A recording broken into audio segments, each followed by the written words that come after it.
Imagine. Tu as 17 ans. Ton père t'aime plus que tout au monde.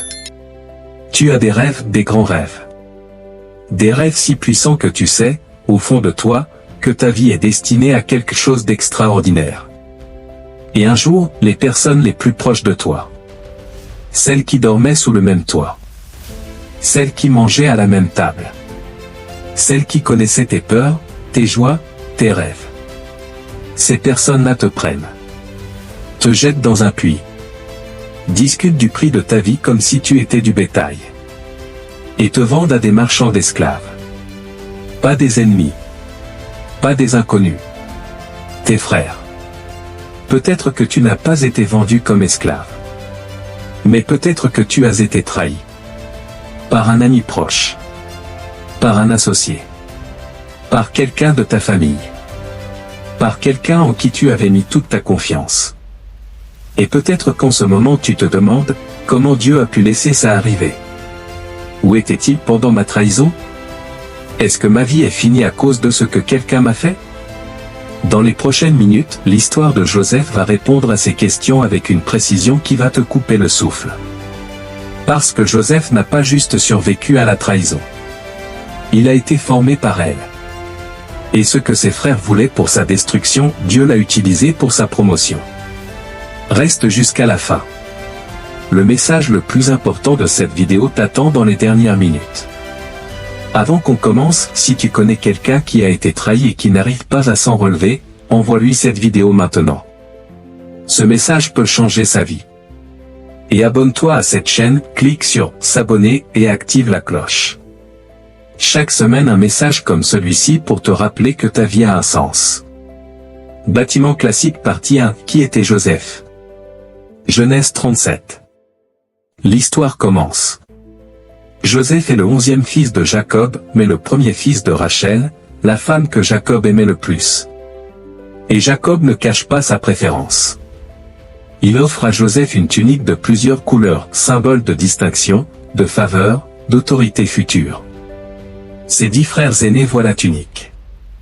Ils voient le regard de leur père sur Joseph. Et la Bible dit quelque chose de douloureux dans sa simplicité, ses frères le haïssaient et ne pouvaient lui parler paisiblement. Ils ne pouvaient pas lui parler paisiblement. La haine avait atteint un niveau où même une conversation normale était impossible.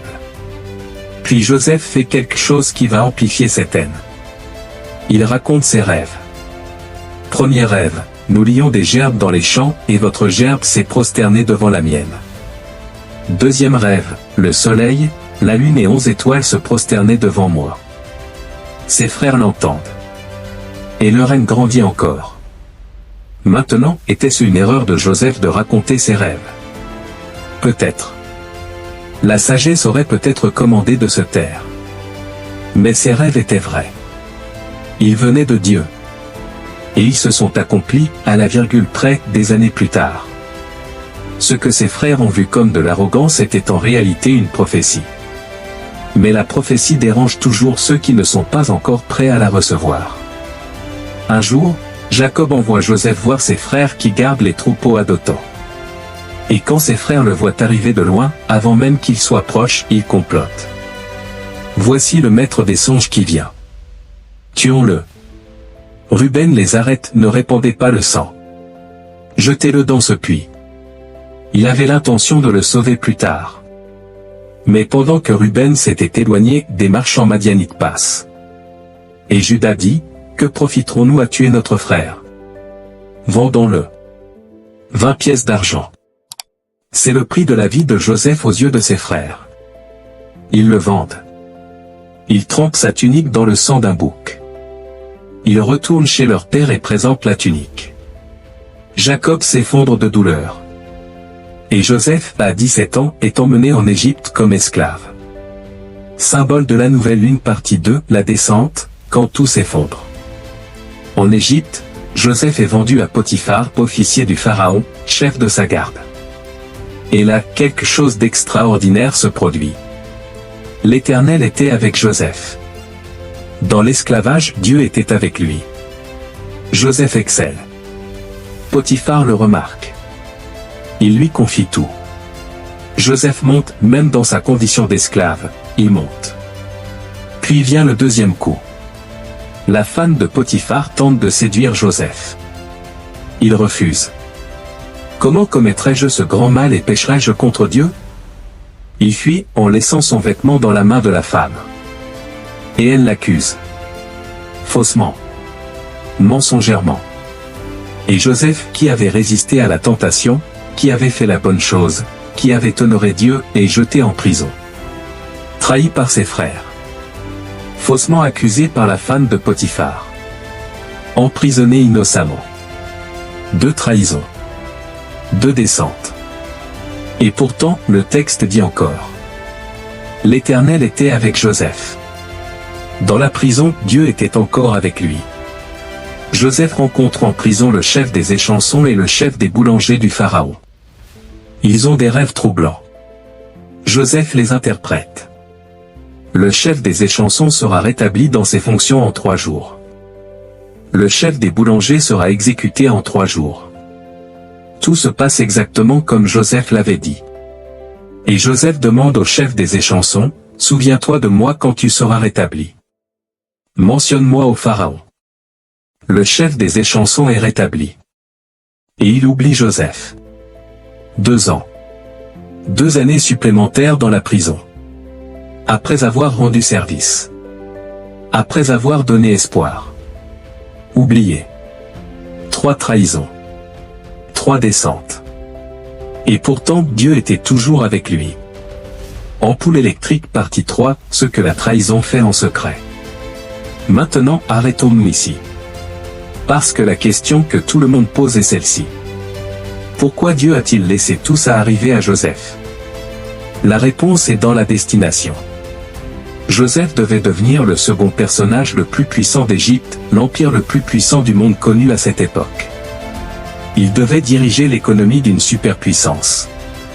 Il devait gérer cette année d'abondance et cette année de famine avec une sagesse et une intégrité sans faille. Est-ce qu'un jeune homme de 17 ans, gâté par son père, naïf dans ses relations, incapable de garder ses rêves pour lui, était prêt pour ça? Non. La trahison de ses frères l'a arraché de sa zone de confort. L'esclavage chez Potiphar lui a appris à exceller dans des conditions adverses. La fausse accusation lui a appris l'intégrité sous la pression.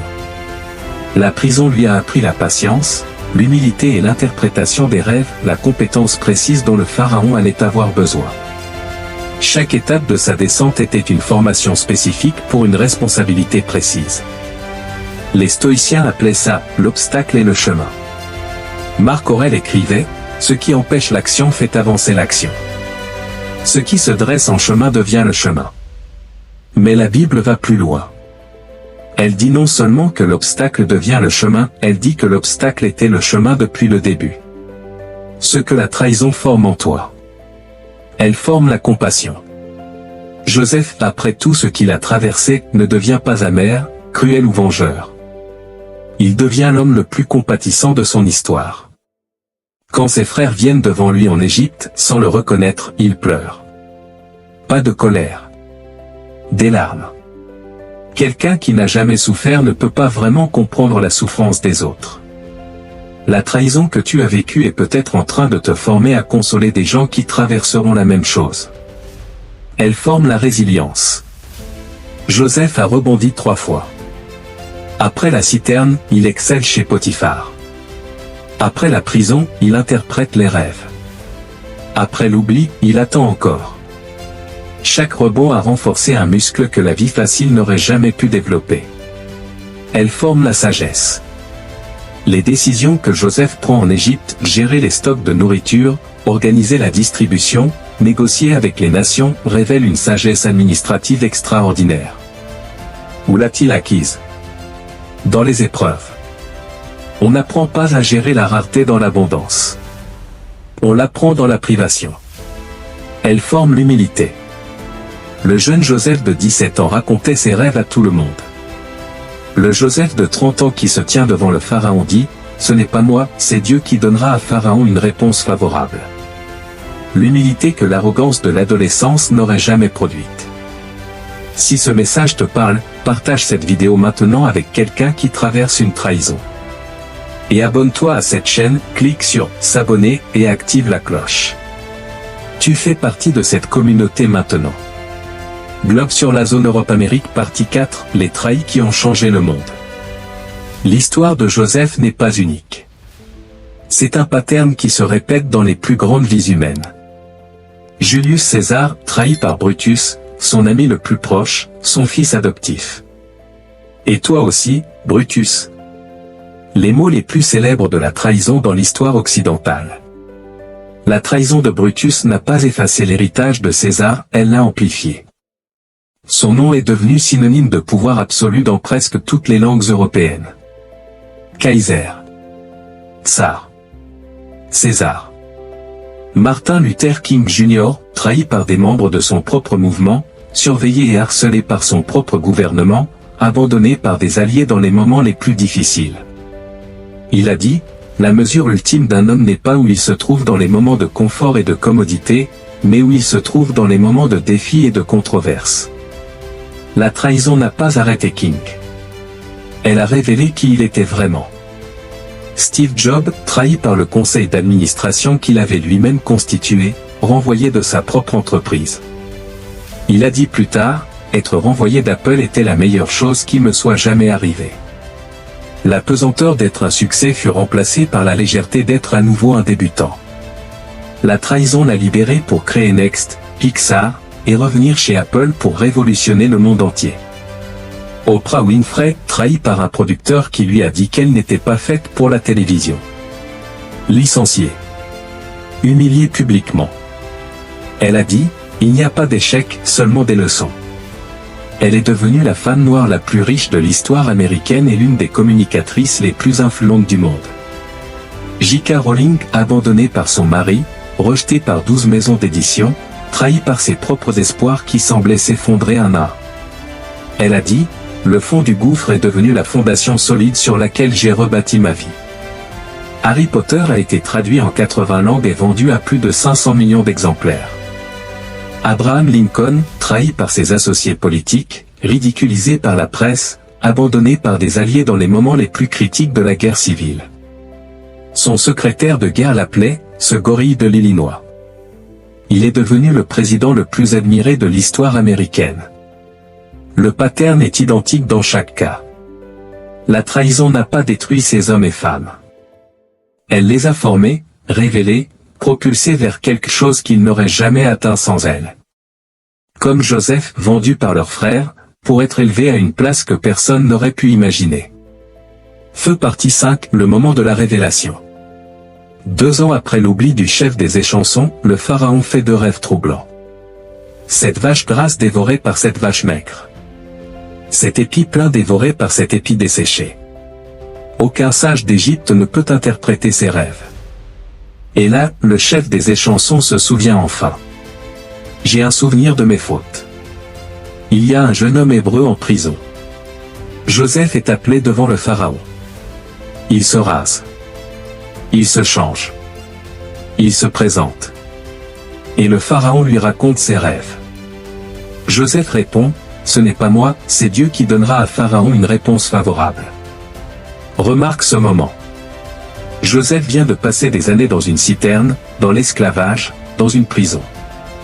Et la première chose qu'il dit au pharaon, l'homme le plus puissant du monde, c'est « Ce n'est pas moi. » L'humilité que la trahison a produite en lui.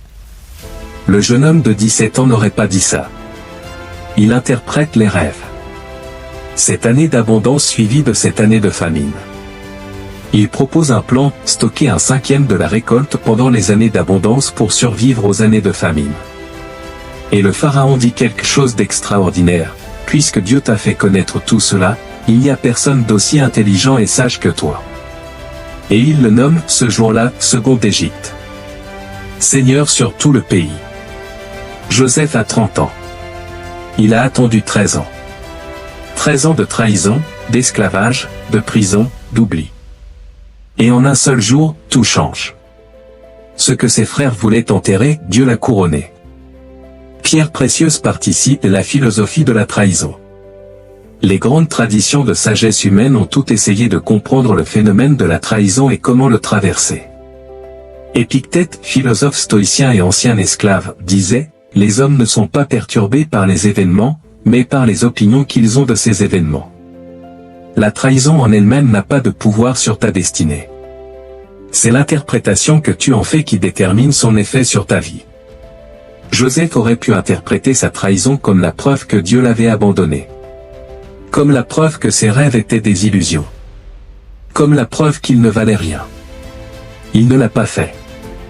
Et c'est pourquoi il est arrivé là où il est arrivé. Viktor Frankl, psychiatre autrichien, survivant des camps de concentration, a développé dans l'horreur d'Auschwitz une théorie qui rejoint celle de Joseph à des millénaires de distance. Il écrit dans « L'homme à la recherche du sens ». On peut tout prendre à un homme sauf une chose, la dernière des libertés humaines, celle de choisir son attitude dans n'importe quel ensemble de circonstances, de choisir sa propre voie. Ces geôliers pouvaient prendre sa liberté physique. Ils ne pouvaient pas prendre sa liberté intérieure. Les frères de Joseph pouvaient le vendre. Ils ne pouvaient pas lui prendre son caractère, sa foi ou ses rêves. Potiphar pouvait l'emprisonner. Il ne pouvait pas emprisonner son esprit. Marc Aurèle écrivait, « Si quelqu'un te blesse, c'est son choix. Mais ta réaction est le tien. » La trahison que tu as subie, c'était le choix de quelqu'un d'autre. Ta réponse à cette trahison, c'est le tien. Et c'est le seul endroit où ton pouvoir réside vraiment. Sénèque à Lucilius, ce n'est pas parce que les choses sont difficiles que nous n'osons pas. C'est parce que nous n'osons pas que les choses sont difficiles. La trahison crée une peur de faire confiance à nouveau. Une peur d'oser à nouveau. Et cette peur, si on la laisse régner, est plus destructrice que la trahison elle-même. Partie 7, la scène la plus puissante de toute l'histoire. Genèse 45. C'est peut-être la scène la plus bouleversante de tout l'Ancien Testament. La famine frappe toute la région. Les frères de Joseph, qui ne le reconnaissent pas, viennent en Égypte pour acheter du grain. Ils se retrouvent devant Joseph sans le savoir. Ils se prosternent devant lui. Les rêves de 30 ans auparavant s'accomplissent. Les gerbes qui se prosternaient devant la sienne, c'était ça. Joseph les reconnaît immédiatement. Mais il ne se révèle pas tout de suite. Il les teste. Il observe. Et pendant tout ce temps, le texte dit qu'il se retira et pleura. Il pleure. Pas de colère. Pas de vengeance planifiée. Des larmes. Puis vient le moment. Joseph ne peut plus se contenir. Il fait sortir tout le monde. Et seul avec ses frères, il éclate en sanglots. Je suis Joseph. Mon père vit-il encore? Ses frères sont pétrifiés. Sans voix. La Bible dit qu'ils ne pouvaient lui répondre, car ils étaient consternés en sa présence. Et Joseph dit alors les mots les plus puissants de tout le livre de la Genèse. Ne soyez pas affligés et ne vous fâchez pas contre vous-même de m'avoir vendu ici, car c'est pour vous conserver la vie que Dieu m'a envoyée avant vous. C'est pour vous conserver la vie que Dieu m'a envoyée. Joseph ne dit pas, ce que vous avez fait était bien. Il ne minimise pas la trahison. Il ne prétend pas que ça ne faisait pas mal. Il dit, Dieu a pris votre méchanceté et l'a transformée en son plan. Puis plus loin, Genèse 50, va, la phrase qui résume toute l'histoire. Vous aviez médité de me faire du mal, Dieu l'a changé en bien, pour accomplir ce qui arrive aujourd'hui, pour conserver la vie à un peuple nombreux. Vous aviez médité de me faire du mal. Dieu l'a changé en bien. C'est la théologie de la trahison en une seule phrase. Ce que tes ennemis ont planifié pour ta destruction, Dieu peut le retourner pour ta promotion. Pas malgré leur méchanceté. À travers elle. Est-ce que tu vois maintenant ce que Dieu peut faire avec ta trahison? Laisse un commentaire avec le mot « Joseph » si ce message te touche. Et abonne-toi à cette chaîne, clique sur « S'abonner » et active la cloche. Partage aussi cette vidéo avec quelqu'un qui a besoin de l'entendre. Fusée partie 8, comment traverser ta trahison. Du concret. Que faire quand tu as été trahi? 1. Autorise-toi à ressentir la douleur. Joseph a pleuré. À plusieurs reprises. Il ne s'est pas dit « je dois être fort, je ne dois pas sentir ». Il a pleuré, et il a continué. La douleur de la trahison est réelle.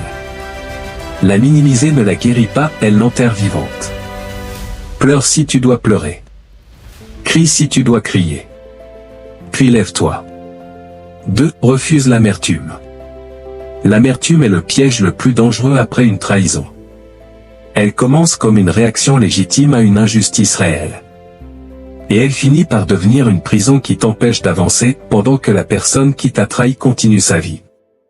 Hébreux 12h15, veillez à ce que personne ne se prive de la grâce de Dieu, à ce qu'aucune racine d'amertume, poussant des rejetons, ne cause du trouble. L'amertume est une racine. Invisible au début. Mais elle pousse. Et elle finit par envahir tout le jardin. 3. Garde ta vision vivante. Les frères de Joseph pouvaient vendre sa liberté. Ils ne pouvaient pas vendre ses rêves. Joseph en prison n'a pas abandonné ce qu'il avait vu.